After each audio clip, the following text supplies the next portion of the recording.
Okay, floor is yours, Menashe. Oh, you're muted. I don't hear you. Welcome Okay, everybody. Thank there you. you go. Everybody, thank you for coming out. I hope this proves to be something of value. Everybody's here. I do have one request, well, two requests. Request number one is all of those that can please turn on your cameras. It's kind of hard to talk to a blank screen. And those of you that have your cameras on, I appreciate it. Um, Number two is if there are any questions, you can raise your hand. I'll be more than happy to take questions as time allows. I will be leaving some time at the end for I will be leaving time at the end for any questions. So if you have any questions, maybe write them down and we'll ask them later. If it's something that's really important, you need some instant clarification, you can raise your hand. If possible, I will ask. The other thing is I will be picking on a couple of you to ask you some questions. And the reason why I ask these questions is not sort of to put you on the spot, but more to bring out something that we can all learn, whether it's, ways to improve on it. So, and I'm picking on people in no particular order, just whoever pops up or however the screen And aligns just itself. and just a comment, by the way, if you have comments or you have things, put them in the chat. I'll be monitoring the chat, and then I'll pass if something's important. I'll pass it on to you. Okay? Beautiful, perfect. Okay. Okay, great. With that, I want to start with some of the fundamentals. We're going to stick really to sales tactics and skills and things related to sales. I don't want to really dive in too much into mindset and other things, which are just as important. But I think today we really want to focus on sales, get the most we can out of it. So I'll start with a question. What is sales? And what does sales do? Okay. Sales Really, what sales means to a person is change. Change. You're offering them, they're doing something one way. Now you're offering them something else to do or do it in a different way. They don't have a product, you're offering to change their lives with a product. You have a service, you're offering them to avail that service to them so they can do other things. So you're really pushing change. One of the challenges that we face is we are all creatures of habit. We love habits. We love our habits. We walk to the train the same way those who take a train. We probably drive to the coffee store the same way, get the same coffee. This is what we are creatures of habit. So understand when we're proposing a change for somebody, think of it that way. When we're proposing change, the only thing that gets people to change or to want to change is when there's value to them. So the way I approach it is sales is change, and it's on me as the salesperson to demonstrate or show the client or the customer why this change is good for them, taking into account that we are creatures of habit. Now, when it comes to change, we have to have a better way to do things. One of the most important things to try and do is figure out what is the problem or what is the solution that we sell. I deal with a lot of entrepreneurs who come up with a new product, and the first question I ask them is, what problem does your product or service solve? When I know what it solves, then I can sit down and say, okay, when I'm talking to a client, I know he doesn't want to change, but here I can solve this problem for you, and that would make it in his interest to change or to explore.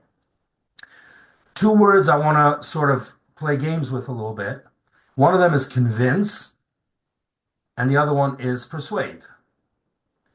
Convincing somebody in the sales arena, my recommendation to all clients and people that I deal with in teams, take the word convince and throw it in the garbage. Get it out of your head.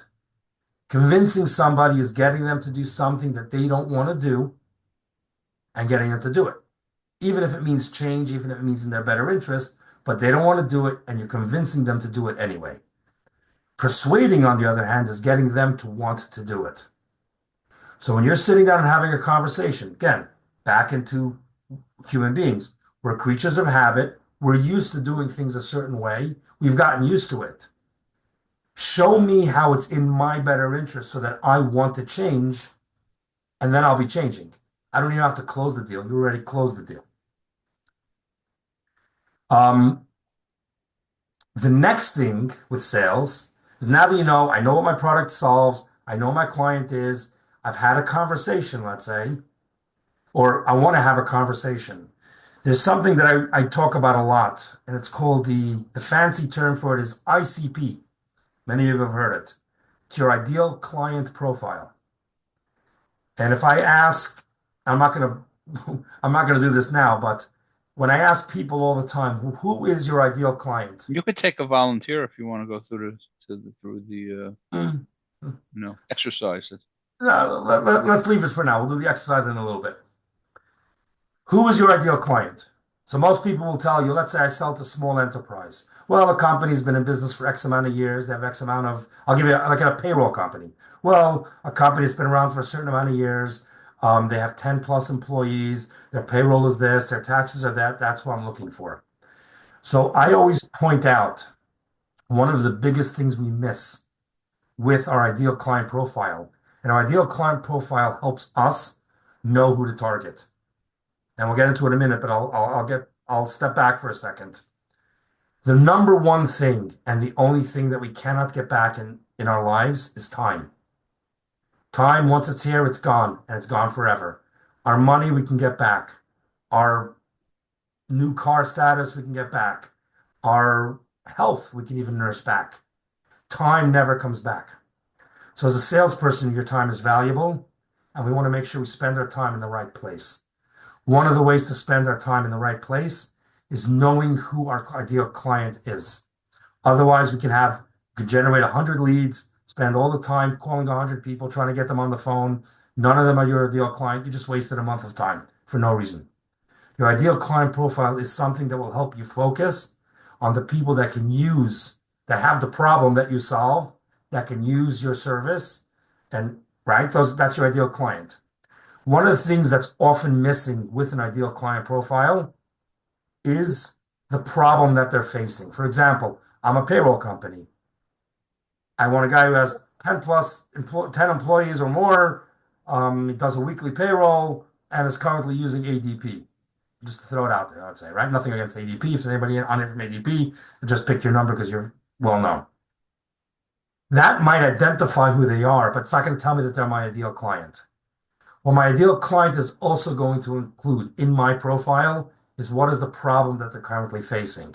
For example, I want somebody who has 10 plus employees who currently does a weekly payroll and currently uses ADP and is not happy with their service or wants a more personalized service or wants somebody to talk to when they need it. In any service, identify a problem that they would have that would allow you to talk to that problem. Your ideal client profile will turn you from the example I use, I don't condone any of this stuff, but the difference between a shotgun and a sniper. Shotgun is sprayed all over the place. Let me see, maybe I'll get lucky. A sniper knows exactly what he's doing. When you have your ideal client profile dialed in, you know what their problem is, you can actually go around and say, hey, do you face this and this problem? They say yes, bingo, we can have a conversation. So your ideal client profile is very, very important. Make sure to include if the problem that you solve, do they have that? That's a qualifier. Another thing you could do with your ideal client profile is make sure you qualify your clients early on. There's nothing like getting into a month-long conversation and you start drooling and getting all excited on the deal that's going to close, only to find out that, oh yeah, guess what? Our company's closing tomorrow. Or yeah, we've already moved somewhere else. Or yeah, I'm not the decision maker. And then you have to start the whole process over again. Dial into your clients, qualify them. Am I talking to the right person? Is this the right company? Do I have the right solution? Do they have the right problem? So again, your ideal client profile must include for yourself what the problem that you solve and being able to identify that. The next thing I want to talk about is how to actually have these conversations because that's really what they are. And anybody who knows me knows whenever I hear the word sales pitch, I shudder. I hate the word sales pitch. In my opinion, a pitch is something that a pitcher throws at a batter trying to strike him out. You're throwing something really fast past somebody, almost daring him to hit it. So I'm not a big fan of a pitch. That being said, you do have to be able to articulate what you do in a very short amount of time. I just don't like calling it a pitch. But the most important thing when you're dealing with clients is have conversations. This is about them. And I'll teach you a little challenge. And I used to do this to myself when I was, knocking on the pavement.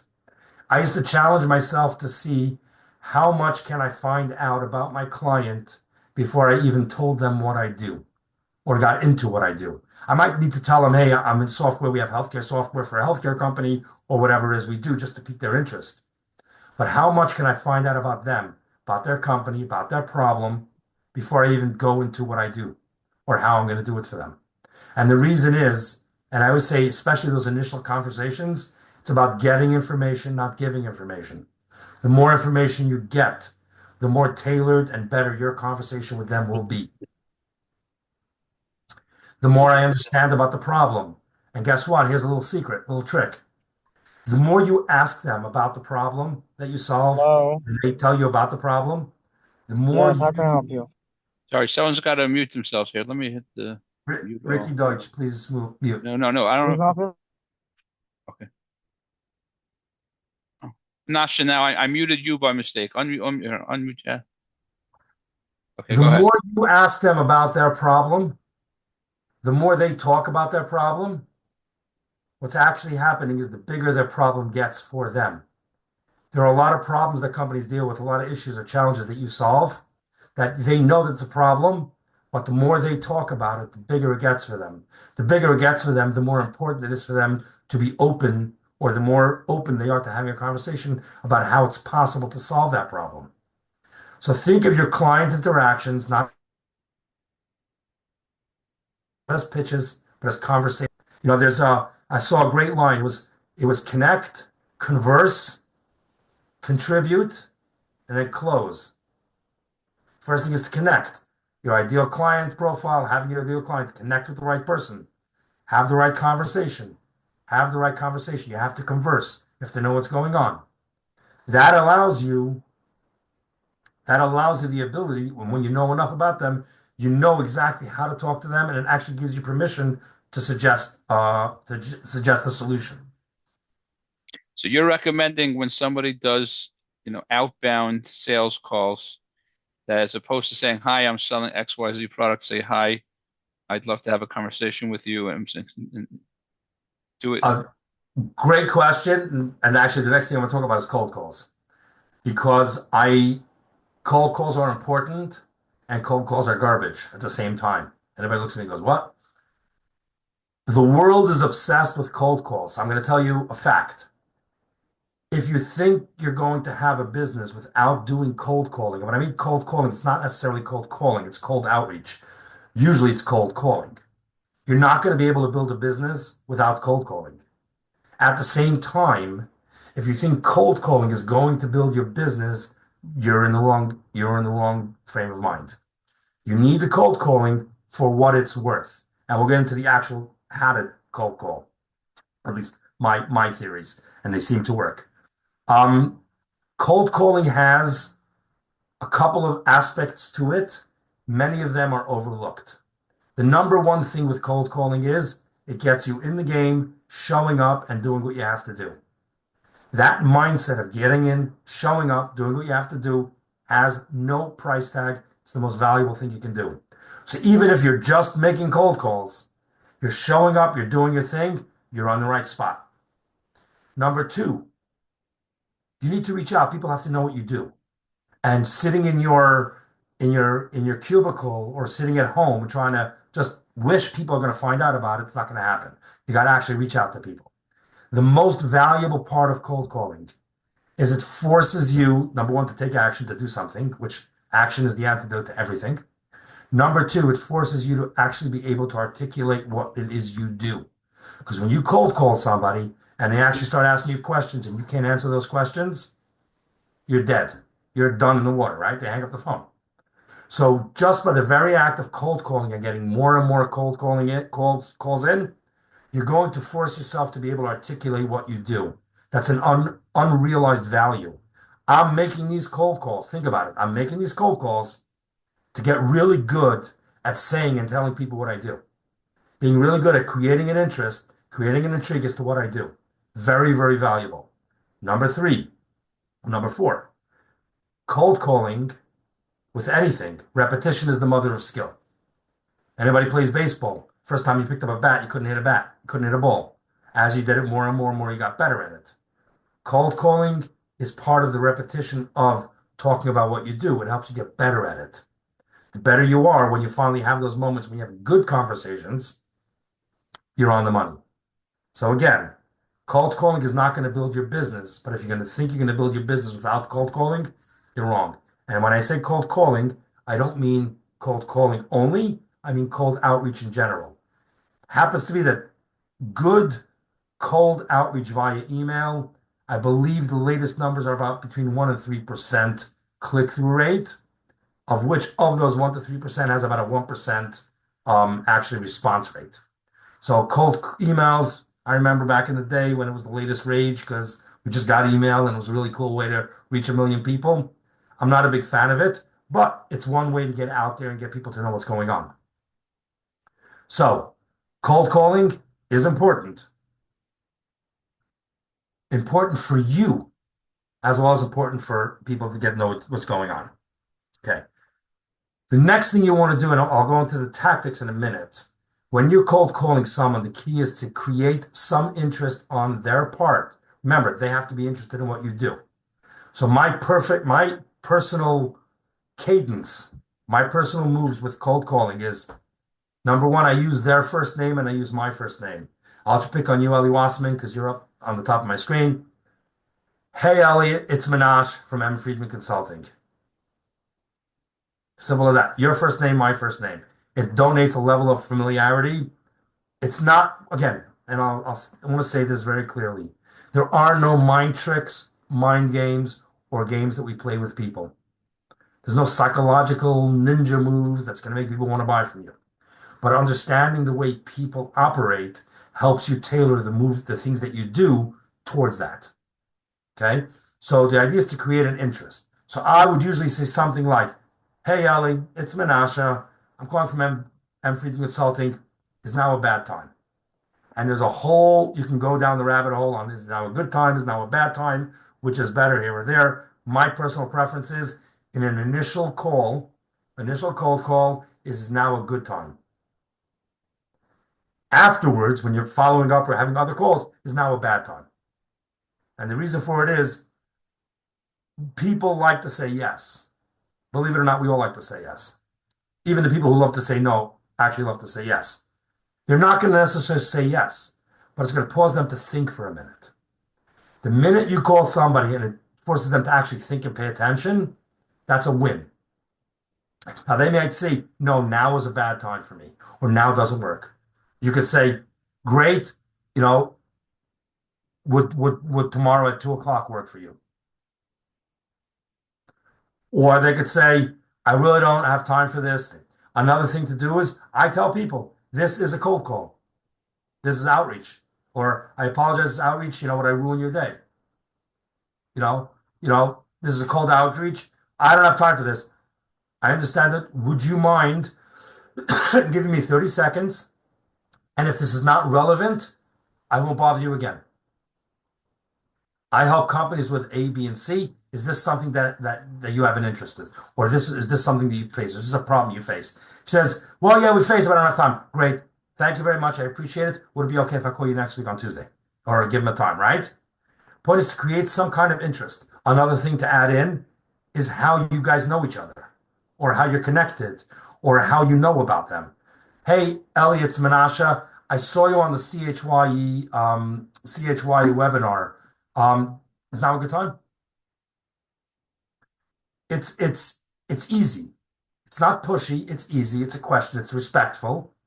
But at the end of the day, there's a guy. Is an Italian name is Giuliano. I forget what his name is on YouTube. You can see a lot of his stuff. He actually has a lot of very good stuff, and he makes a big joke out of it. But it's really cool. And he tells people, would you trust a salesman who hangs up after you tell him no? Right? And people laugh. It's cute. The point is like this.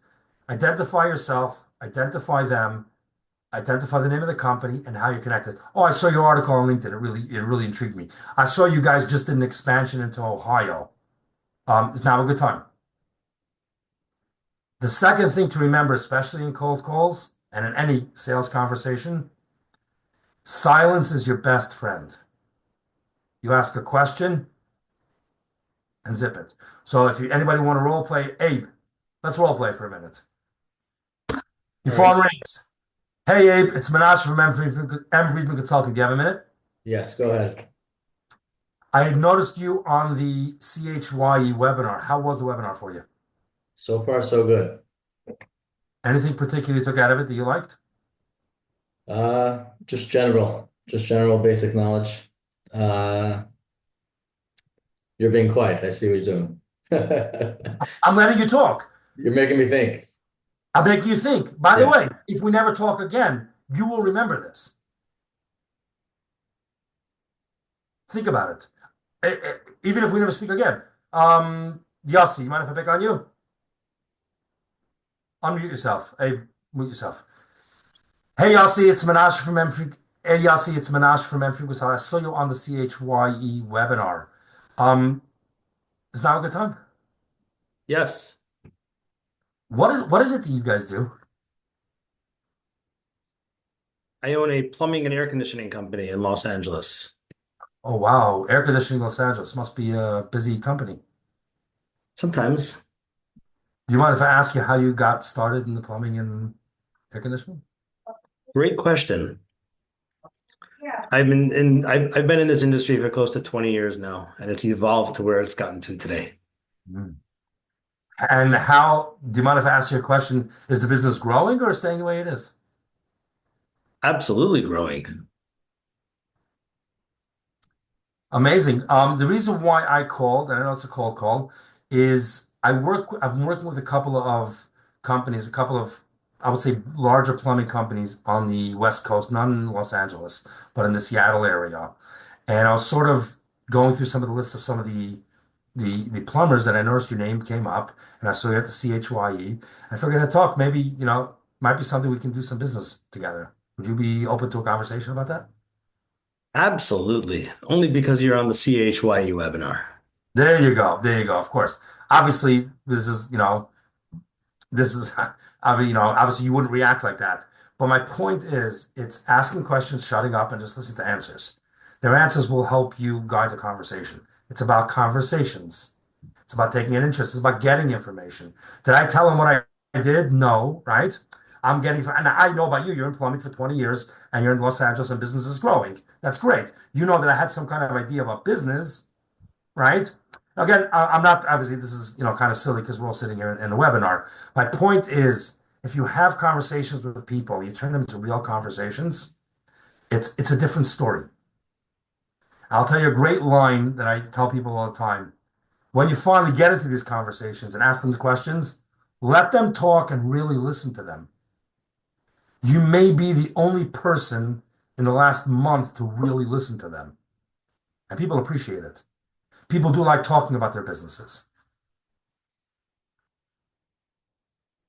That's just, again, brief opener. The idea is to plant seeds in your head. And I'll throw this out. I usually throw this out at the beginning, and I neglected to do so because I was so obsessed with getting people to open their cameras. Is that of all the things that I'm throwing out here today, pick one or two things that resonate and see if you could like double down on them and implement them in your business and see how it works. Pick one or two things. We're going to cover a lot of things because the next thing I want to talk about is once you start that dialogue as a sales rep, as a salesperson, as an entrepreneur, whatever you are, your job or your task is to move the conversation along, keep the conversation moving. I can't tell you how many people. I once spoke to a gentleman who I was at a conference. He spoke to me. He's been working on a customer for 8 years. He's never been able, they're great friends. They go out to dinner. They have a great time. They go to sports events. He's never been able to get business out of the guy, and they're perfectly suited. And I finally asked him, have you ever asked him for the business? And he's like, oh, well, it didn't really come up. I'm like, hello, of course I'm not going to do business. You're great guys. Point is, you have to keep the ball moving, but taking into account the person. Nobody cares about your agenda. And I'll throw out the big one is nobody cares what you sell. Nobody cares what you do. They only care about one thing, what it means to them. So the idea is get them to identify it, get yourself the opportunity to present what you do and how you can solve their problem, and that takes care of half the things. But keep the ball moving forward. Now I want to talk about the big one, or one of the big one, two of the big ones right now. Number one is objections.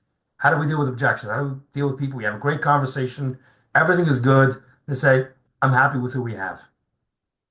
Or they object for whatever other reason. And then the next thing I'll talk about is ghosting, which anybody's in, especially in B2B, you're dealing with ghosting all the time. Even in B2C, you're dealing with ghosting all the time. And a couple of tricks. Just to go a half a step back in the initial conversations or the questions you ask people, some of the most important things to ask is, let's say Yossi let's say I'm in the plumbing business, right? I'm talking to a big building and I want to do their plumbing. How's your plumbing handled right now? How's it going? What do you like best about it? What do you like worst about it? What are the problems that you have? Why are we having this conversation? Like what interested you enough to get on a call with me? Find out what's going on with them. The more questions you ask, the better informed you are, the better you can address and tailor what you do. Also, at the same time, the better you can qualify or disqualify a client, right? If a person says, hey, we're dictated to by corporate in Washington, D.C., we have to use these companies because they're the lobbyists or whatever it is, you're not getting the business, right? But the idea is find out what their problem is, find out how you solve it, and get the opportunity to address it. But now let's talk about objections. The real reason people object, no matter what they tell you, boils down to four reasons. No need, no money, no urgency, and no trust. Those are the four. Somebody says, I'm happy with what I have, they don't need you. Right? Now, if they already expressed a problem with what they have, you can drill down on that. But the point is, and I always tell salespeople, your job is to identify where the objection is coming from once you have the conversation. Every one of these is workable. No need has two parts. We use outhouses. We have no plumbing. This is Ghana, right? We use outhouses. We have no plumbing. They really have no need for plumbing. Or no need is, yeah, I need a plumber, but I don't need to change. I don't want to change, or I have no urgent needs, right? So then that becomes somebody who you could say, hey, but let's say a pipe does break. Who do you call? What happens if a pipe breaks at 2 o'clock in the morning? Guess what? We have our 24-hour service. Adam, what is it that you do? I'm developing a software that's only operates from 12 a.m. to 6 a.m. called Insomnia for people who can't fall asleep easily. Amazing. Thanks. So let me ask you a question. What would be a reason that somebody would tell you, like, what these are people that somebody's going to subscribe to it, they're going to pay like a subscription and get. It's free to use, but there are premium features just for a revenue driver. Okay, it's good to hear. Very interesting for insomniacs. So it turns off their phone forcibly, basically, and detaches them. It goes inactive after 20 minutes. That's if you do happen to fall asleep, but it's really just the mission is to build a nocturnal community for people to say, hey, I'm not alone. And you can see who in your selected network is up at the same time and interact with them. Interesting. That's an interesting concept. Okay, what brought you to it? Well, I just one night realized, wow, I can't fall asleep, and it's been reoccurring because I get so excited about the next day. And I'm someone who enjoys conversations, and after processing and internalizing a lot, it brings me fatigue. So I said, I wish I knew who in my friends or who in my acquaintances or who in my circle were up at the same time as me. So I said, you know what, I'm going to do this because it doesn't exist. Amazing. Okay, great. Who wants to offer me the last objection that they got? So we could break it down so I can sort of show how it works. Anybody? Going once, going twice? I would. Okay. Go for it, Sarah. A no money one. The no money one. Okay. Yeah. No money. That feels like the hardest one to me. Yeah. There's two parts to no money. There's they really have no money and they're not buying, or no Mhm. money is they don't see the value in what you're offering, so they don't Right. want to allocate the funds that they can otherwise do. I've had many people who have no money, but suddenly when it's something that's very important to them, they figure it out. So Okay.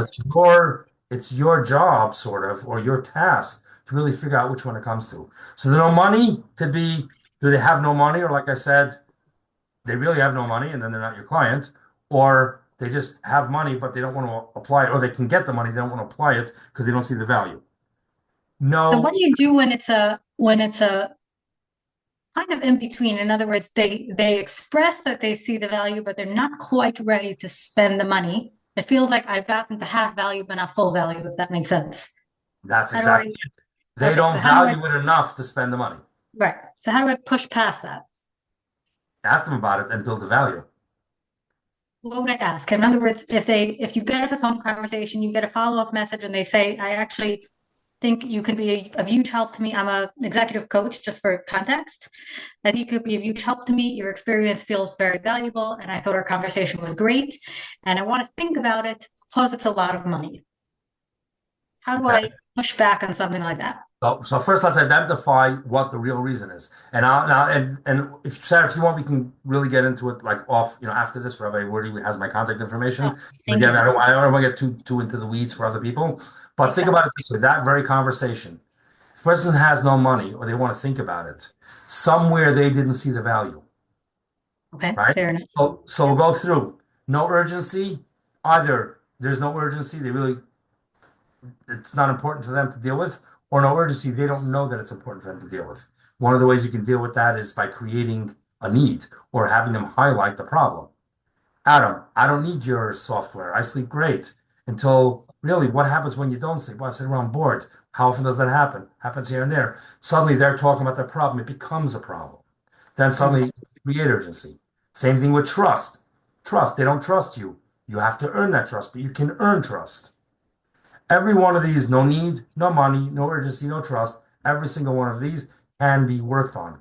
When you identify which one it is, then you have the opportunity to work on it.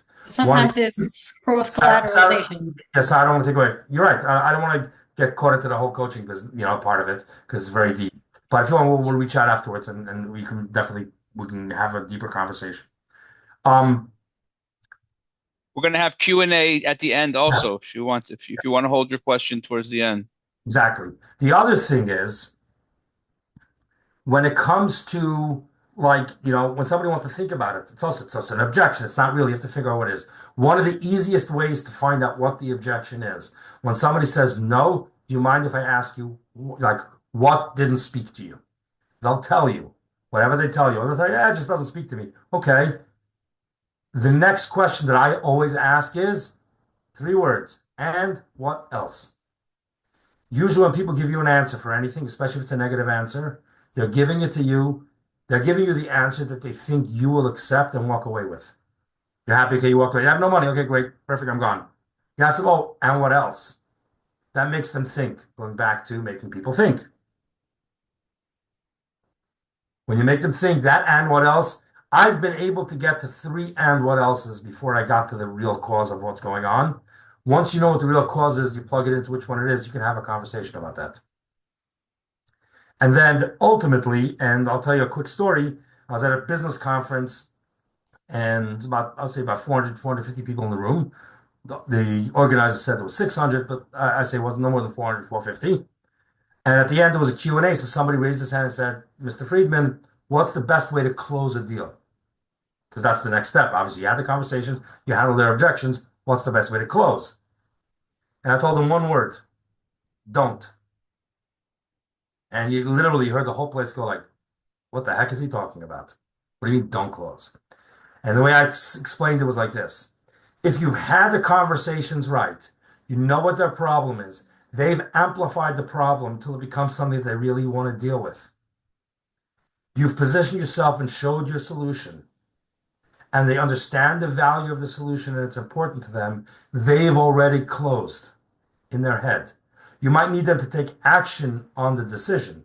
I need you to sign a contract. I need you to send me an email. I need to send you whatever it is. But they've already closed.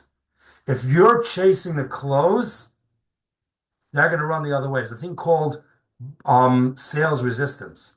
And it's gotten really bad since COVID because we don't trust anybody anymore. If you notice the people we speak to, even ourselves, we're much more cynical out there, much more cynical. We don't trust anybody. So it takes time to build that. But if they've identified the problem, they realize the value, they realize that you're the solution, and they've had a good conversation with you and you're their guy, it's already closed. You might need to take action on it. So don't chase the close. Chase really having good conversations with people, asking the right questions. I always say there's three rights: the right question, the right ask the right way, ask at the right time. When you get that all lined up, you're going to get all the information you need. When you get the information that you need, you're going to be able to position your solution as a solution. Keep in mind, not everybody is your customer. And if they're not your customer, the quicker you qualify them and get out of that conversation and never waste your time again, the better. There's an old saying, if you sell to everybody, you sell to nobody. So pick your customers, which goes back to the ideal client profile. Really understanding your customers, what's going on. There's a couple of acronyms that I'll throw out to you. You can write it down if you want. But there's an acronym about really having conversations with clients. It follows the system of, it's called LEAR. LEAR. There's listen, explore, acknowledge, and respond. Again, you might be the only person who's listened to them this week. So actually listen to them. If anybody follows me on LinkedIn, you'll see my tagline is, if you let them talk long enough, they're going to tell you exactly how to sell to them. Remember, it's about getting information, not giving information. Let them talk and get them to talk as much as possible. They're going to show you where the problem is. They're going to show you what the solution, what it means to them to get the solution. So L is for listen, E is for explore, A is for acknowledge. Oh, I heard you say that you have this insomniac thing. I'm acknowledging. That means that I actually listened to you. You feel heard. It's not a game. I actually heard you. And I'm showing you that I heard you.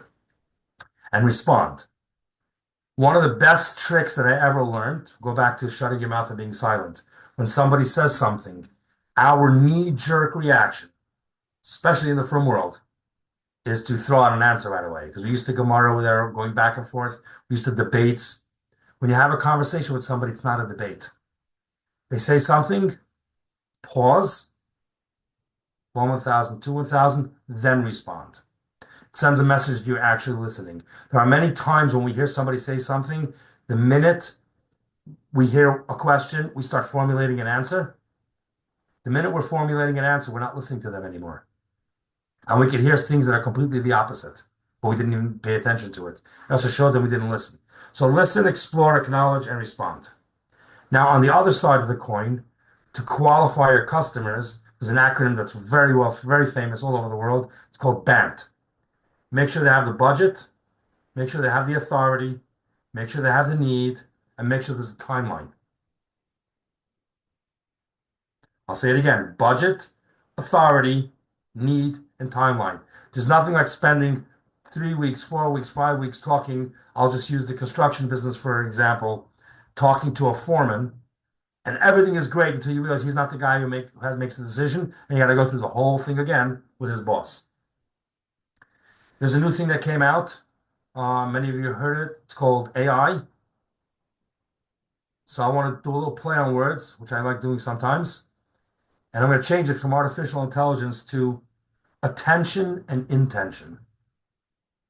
And what I want you to do is bring this AI to your business every single day. Pay attention to what you're doing. Focus your attention on what you're doing. And the things you do have to have intention. When you're sitting down to make your cold calls, know what you're looking to gain. I'm looking to gain to be able to articulate. I'm going to meet more people, make them aware of what we're doing, and possibly even get customers, right? Know what you're doing, pay attention to what you're doing, and do things with intentionality. Whenever we're doing something in business, and this is in sales, more important than anything else, stop for a second and say, why am I doing this? Is this going to get me what I need to do? And if it is, keep doing it. When you do things and you're doing it intentionally, it changes the way you do everything. I'm going to throw out there what I call everyday task list. I talk about this all the time. These are things that if you do this every day, there's no question in my mind, obviously with God's help, that you will improve and grow your business. Number one is do something every single day to build your brand. Do something to build who you are and what you are as a business and what people see and know about you as a business. In the positive, obviously. Do something every day to build your industry knowledge. You're building an app, learn about app development, learn about people, insomniacs, learn about what's going on, learn about their challenges, learn about the new things on the market, look about the other options that are out there. Become better within your industry by gaining knowledge every single day. And ideally, all these things, I say, set time on your calendar for it. So do something every day to build your brand. Do something every day to build your industry knowledge. Do something every day to build your network. Be out there, meet people, talk to people, go to networking events. There is no such a thing as a bad networking event, and I'll touch on this for 2 minutes, literally. There's no such a thing as a bad networking event. The value of a networking event is not you're going to sign up customers at the networking event. It's you're going to meet people. They're going to learn about what you do. The business that happens at a networking event happens afterwards. It's about meeting people. I've closed big deals due to networking events. There was no such thing as a bad networking event. If anything, you learn people not to go after next time. Oh, this guy, I know his company. I met him at a networking event. He's not for me. Do something every single day to build your network. The thing I talk about is called checkbook prospecting. The people that you write checks to, your doctor's office, your grocer, even if it's Walmart, doesn't make a difference. The same people work there every day. Have conversations with them. Make sure they know what you do. Not because the Walmart cashier is going to be your client, but the Walmart cashier the next guy coming down 2 weeks later is mumbling on his phone. She overhears him and says, oh yeah, I know this guy over there. He did this. Have a conversation. Make sure people know what you do. So do something every day to build your network. Do something every day to cultivate a relationship that you currently have with a client, with somebody who could be an influencer, somebody capacity. Everybody has value to everybody else. Some people have value to be your clients. Some people have value to refer you. Some people have value to challenge you. Everybody has value. So do something every single day to cultivate a relationship that you already have. And the last thing I'll say is do something every day. And I call this my 10 p.m. Sunday and the 30th. You write it down. I have an alarm on my phone. 10 p.m. Sunday and the 30th. It's the end of something. 10 p.m. is the end of a day. Sunday is the end of a week. And the 30th is the end of the month. Every day at 10 p.m., what did I do today to build my business? Did I build a network? Did I build my industry knowledge? Did I build work on a current relationship? Whatever it is. Don't get so caught up in the business that you don't focus on the business. Don't get so caught up on working on the business that you don't get involved in the business. 10 p.m. every Sunday. What did I do last week to build my business? There'll be positives. There'll be times when you disappoint yourself, but that's okay. Because then the next week you won't do that. Check in with yourself. Every night, every Sunday, and the 30th. Again, every day, build your brand, build your network, cultivate a relationship, build your industry knowledge, and build your business every single day. You do that, and there's only one way it's going. Is it going to be frustrating? Heck yes. Ask anybody who's ever done cold calling. You get a lot of hang-ups. But if you know why you're doing it, it becomes a game. I'm not here to land customers. I'm here to get better at articulating what I do. I'm here to figure out how to build intrigue. I'm here to build up how to start those conversations and get them flowing. It's like a game. I used to play with myself. I happen to be a guy who I made up one time. I'm not eating lunch until I make a sale. I went hungry a lot of days. But at a certain point, I stopped going hungry. And it's not because I kept doing it and I got better and better and better at it. And I started really focusing on what I'm doing and really pounding it because I worked right next to Kosher Delight. I wanted a burger special, burgers and fries for like $5.99. It was great. But I had to make a sale for it. So with that, I guess we'll open up. Oh, last thing, cover. And this somehow, I don't know why people forget or it slips out of people's minds. You close the deal. You have a great customer. Two things. Number one, make sure your customer doesn't only hear from you when you want his business. Check in with him. How are things? How are things going? How was the last thing we did together? Make sure your customers don't only hear from you when you want their business. And number two, use your customers as a referral source. Who do you know that I should be speaking to? Do you know anybody? Do you mind if I drop your name? You know anybody I can do business with? Use your customers as referrals. Baruch Hashem, my business is basically currently almost existing entirely on referrals. I've built it up to that point. And yes, I ask every single one of my customers as working, you know, anybody I should be speaking to? Who do you think I should reach out to? So use your customers and referrals. And with that, I'll say, I hope this was valuable. I hope this was helpful. I could throw out one more thing out there if you want me to really just like go with what I call my lightning round. No, no. You know what? You've said so much things. Let's give some time for Q&A, and we could do another session in the future. Let's go for it. Okay. Yes. So we could open up the mic now if people want to ask particular questions. Raise your hand, and I'll call on you. So raise your hand if you want to ask a question. I'll call on you. And Marav. Yeah. You said you were going to talk about ghosting. Oh yes, ghosting. Sorry. Yeah, I don't know why I missed that one on my list. Ghosting. One of the tricks with ghosting, again, it's about intrigue and getting them to respond. The way I deal with it, and I've heard from the people that use this, from people that I've worked with and use it, and teams I work with, some of them have a 95% response rate. Quick email, one line, send you give me an example. How are they ghosting you? Like where in the process are they ghosting you?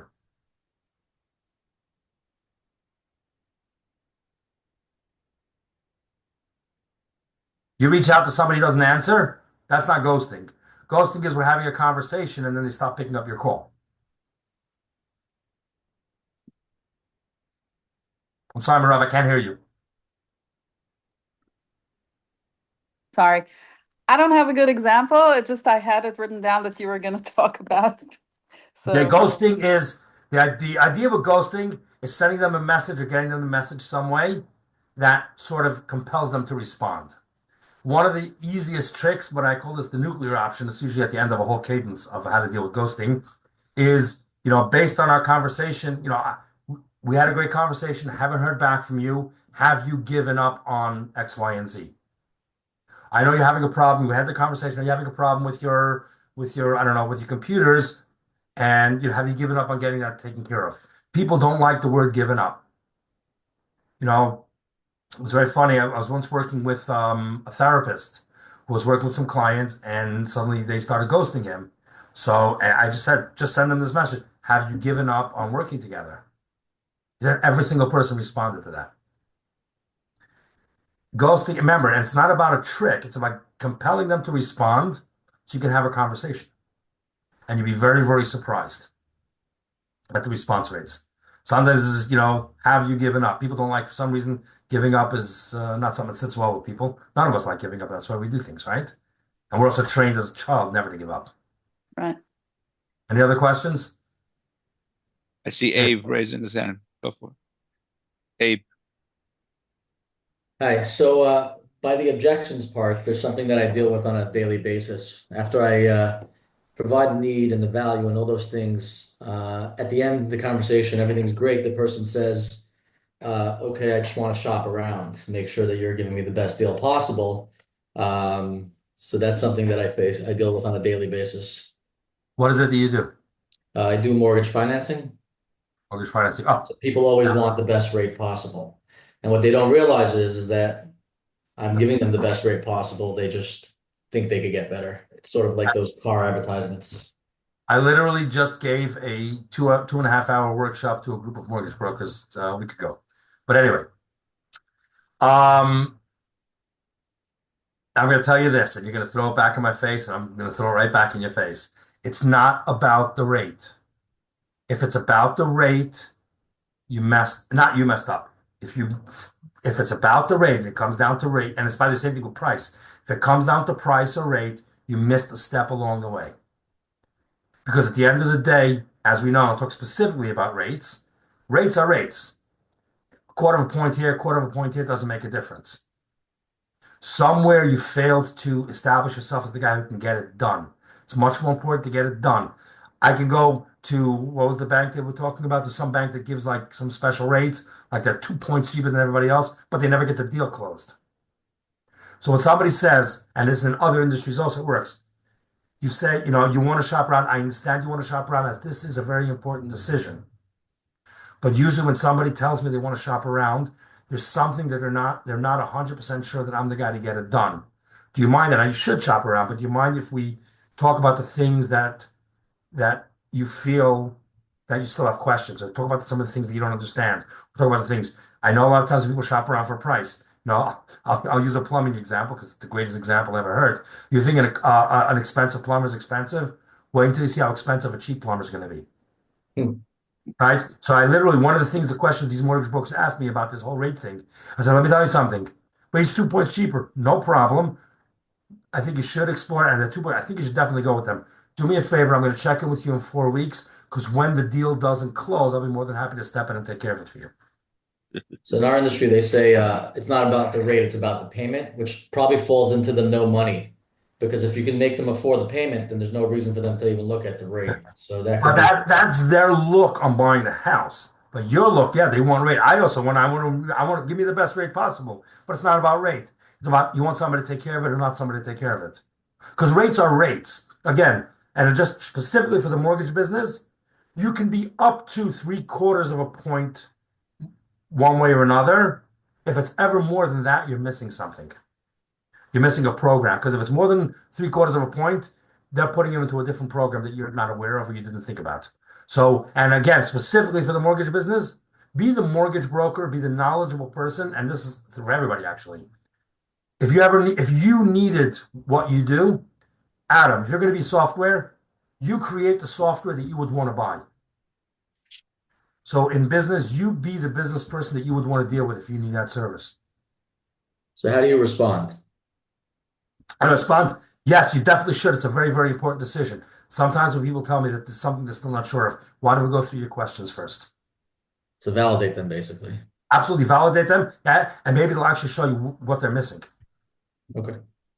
Miss All right, Suskind. yes, Simo, go, yeah. Unmute yourself.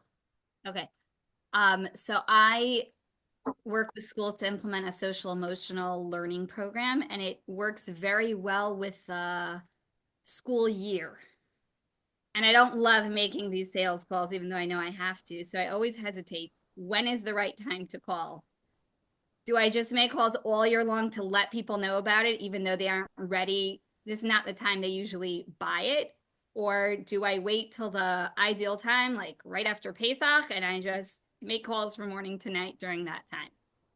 I'll give you my advice. The best time to make those phone calls is now.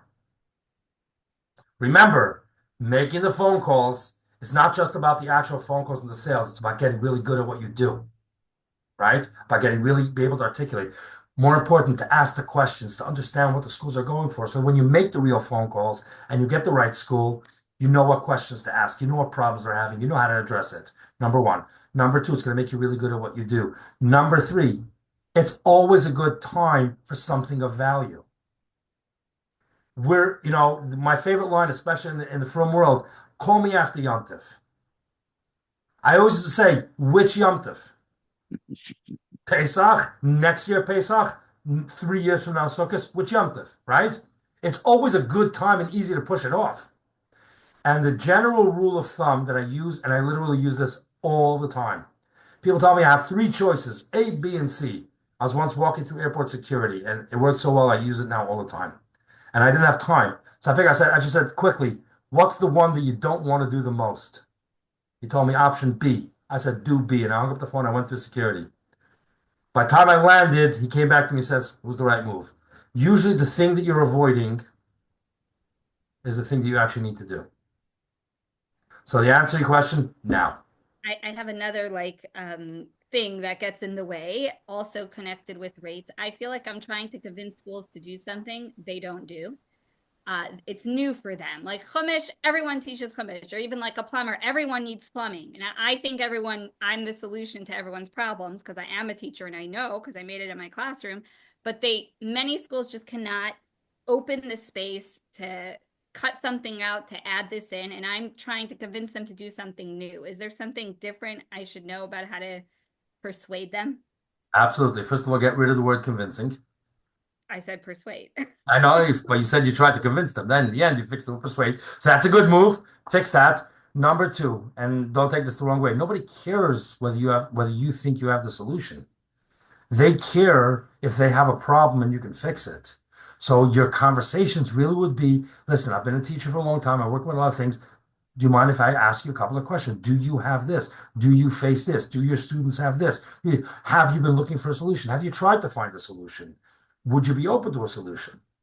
Get them to highlight the problem. When you have a principal telling you, oh my God, I don't know what it is, social, emotional, I'm a guy, so I don't know emotions. I don't know, I have to Google it or something. But whatever emotions mean. But my point is that do you have children who have these emotional imbalances, emotional outbursts, or whatever it is? Again, I don't know what your program is, right? How does it affect the classroom? They have social emotional learning, but I have to get much more detailed with the questions. The point is really, really let them talk, ask the questions, ask the right questions, the right way, the right time. They're going to lead you down the golden path to the Wizard of Oz. But it's only way you're going to get there is by actually making those phone calls. And give yourself permission to mess up 150 phone calls. Because guess what? Every phone call gets you better at the next one. And eventually, if you set, I'm going to make 10 phone calls a day, let's say, your 10th phone call is going to be better than your first one. Eventually, your first one is going to be like number 10. And it's going to keep getting better. You're going to keep getting better. And you'll be very surprised at the interest you generate. And the person who says no today is going to hear about it by a chasana from somebody who does do it and go, oh, wait a minute, why did I say no? What's her number? Scrambling around for it. It's Hashem. Thank you. That's Hashem. Any other questions? Okay, it's yes. Okay. All right, go for it. Last question. All I want to say is just thank you for this. This was great. But also the question is how do we reach you if need be?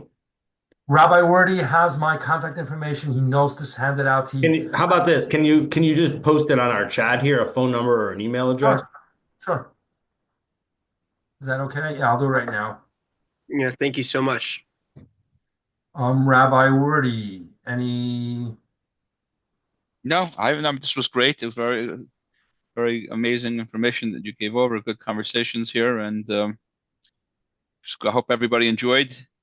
Tomorrow you'll get an email with the recording link to watch, and stay tuned. Next month we'll have our next webinar. Any of you in Houston, Texas, tomorrow night we'll be doing the Houston Huddle. You're welcome to join us. And man, I wish I would have known. I would have come out to my teacher. They're experiencing snow now. Yes. First time since 1859. Yeah, I'm very aware of the weather challenges. Okay, everybody, good to see you all. Have a wonderful week. Thank you, Menashe. Take Thank care. you very much. Thank you. Great to see you, Rabbi Word, as well. Yes, take care. All the best. All the best. Thank you. Thank you very much.